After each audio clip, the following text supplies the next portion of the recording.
fantastic. Again, I have spent the last 24 hours since the announcement was made just trying to figure out, like trying to spin it, even though I'm not a fan of either team, especially not the Giants. Just trying to figure out how this makes sense for Boston. And the only explanation that I've really been able to come to is one, the obvious one. The first one is, which is it's a salary dump, right? The deal was signed that Rafael Devers signed that extension for what, $350 million for like 12 years or something. That was signed under the last leadership group in Boston. Again, same ownership, but was signed with the last GM, Chaim Bloom. And I guess they felt no loyalty. They, meaning Chief Baseball Officer Craig Breslow, I guess felt no loyalty to keep him around. So yeah, just for me, it reads as a salary dump. But the timing of it is just incredibly auspicious. The fact that he wasn't shopped around to other organizations is just really an indicator of.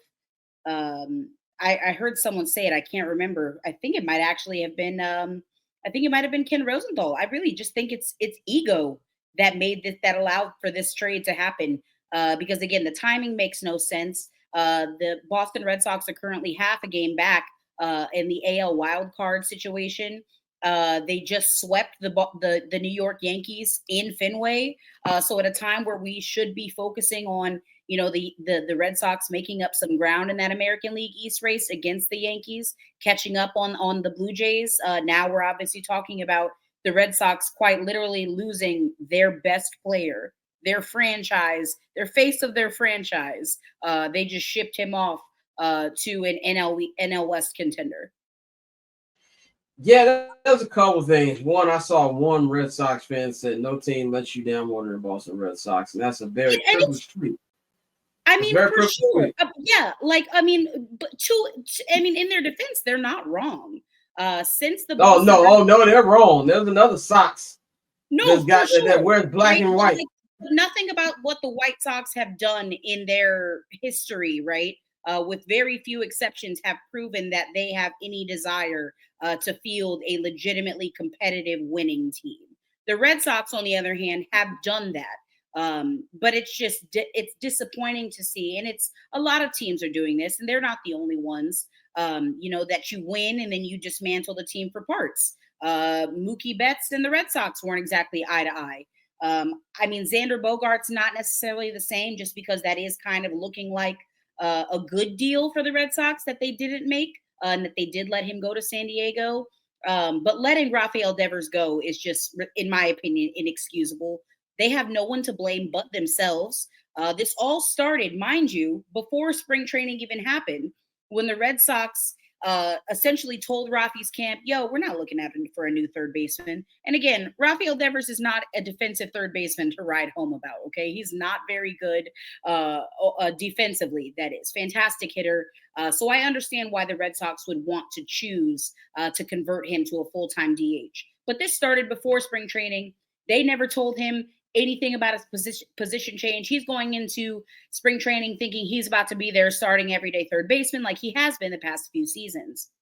Then they decide that they're going to bring in Alex Bregman. Alex Cora makes a comment about how, a future, they're calling him a future, and I quote, future Gold Glove winning second baseman. So at this point, Rafael Devers in spring training is still thinking that Alex Bregman is going to be playing second. He's going to be playing third. And then they say, "Oh, wait, actually, Rafi, we're not going to need your glove this season. We've got all the corners filled out, and we have no plans to continue starting you at third base." They decided to make him a DH. He said, "Fine, you want me to put away my glove? I'm going to put away my glove." Your poor roster construction is not his burden. Regardless, there's going to be somebody that says they're paying you $300+ million. You pay what position's being asked. I think he felt disrespected, and I can't say that I blame him at all. This idea that one can just start taking reps at a new role mid-season after already being converted to another new role, that being DH, in this one, in that division, and two, in Major League Baseball as a whole, is crazy, especially knowing the defensive metrics that he has. So yeah, I think everybody felt a little disrespected, including John Henry, the owner of the Red Sox, who flew down to Kansas City for a private meeting with Rafi when the Tristan Casas news came out that he was injured and he was done for the season, and they wanted him to be a team player and just, again, we're paying you all this money, can you suck it up and play first base?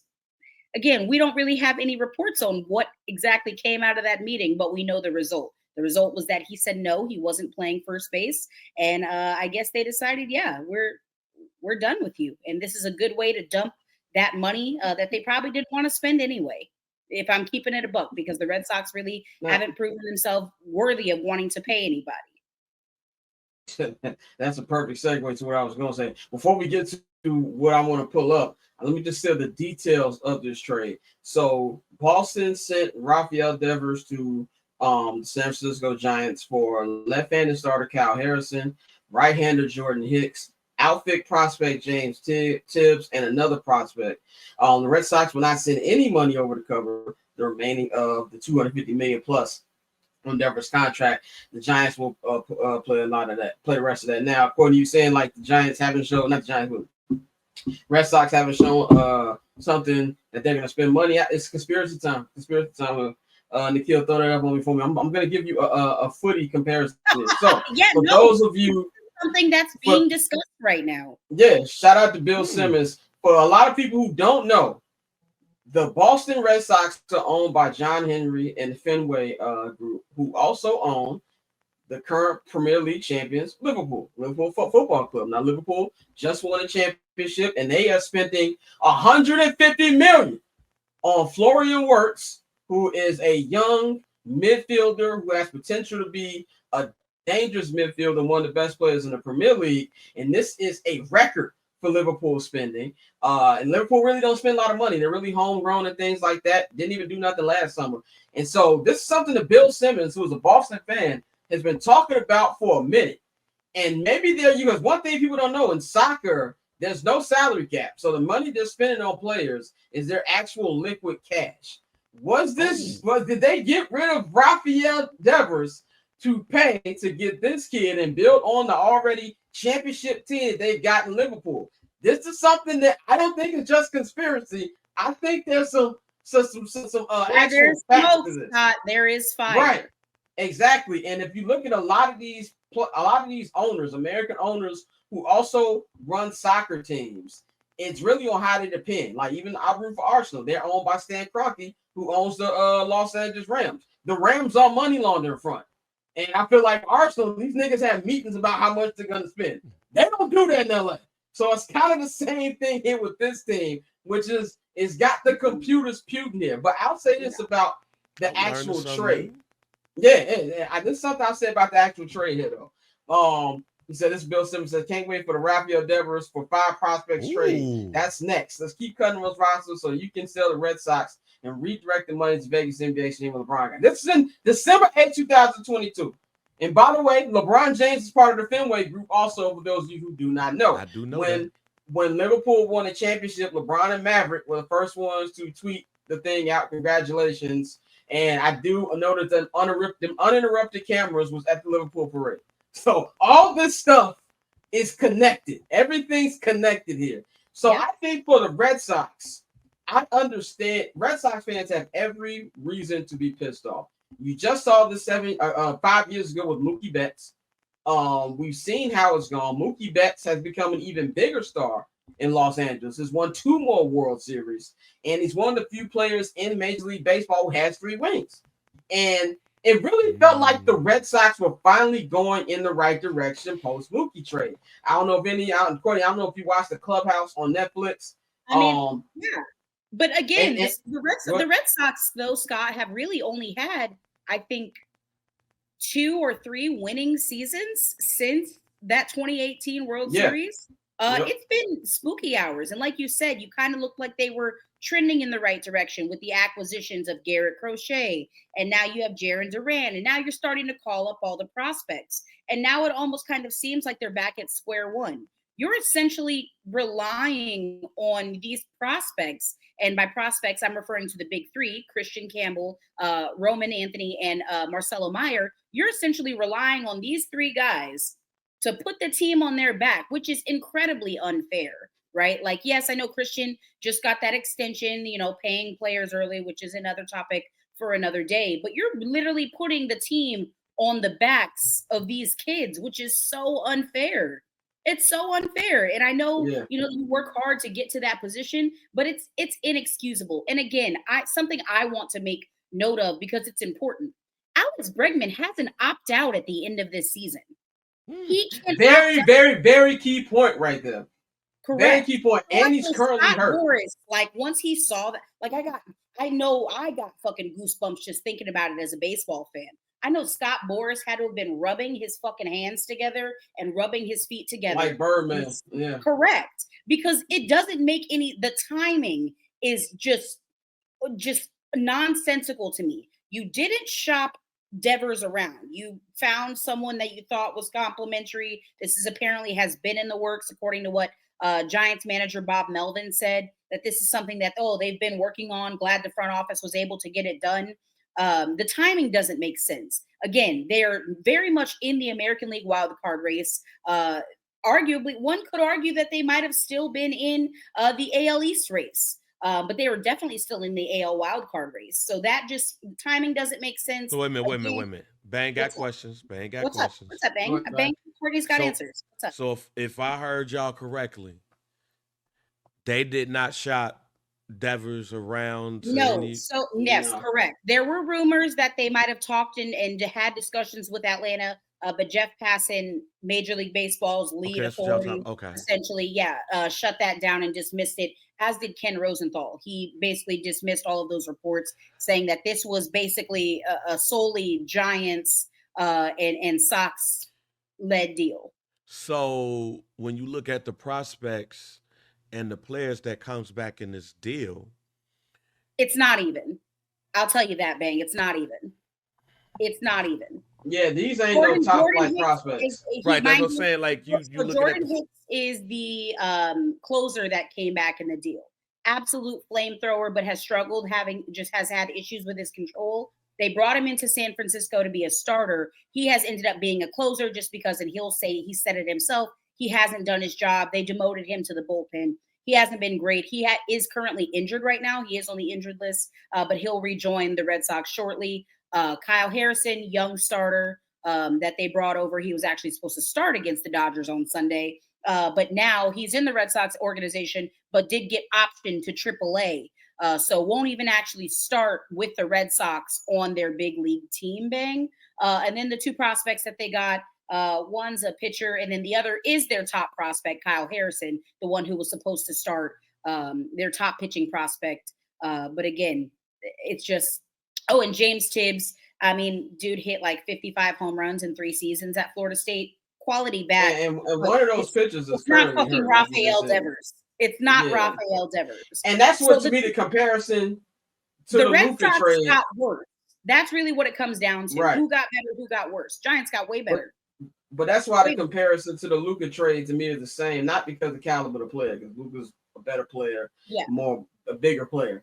But the fact that the returns. The returner also the Mavericks weren't shopping Luka, because we all know if we knew the Red Sox were shopping Devers, there would have been a bidding war. If we knew the Mavericks were shopping Luka, there would have been a bidding war. I ain't know that Lakers deal they put out would have got it done. That to me is a comparison right here. And for me, I think Rocky won. The reason I say he won, first of all, he went to a good team. The Giants are a good team. They right in the fight with the Dodgers for the NL West. On top of that, if you pay me this money, I'm gonna exercise my best player card. I'm not gonna keep switching positions like you want me to do.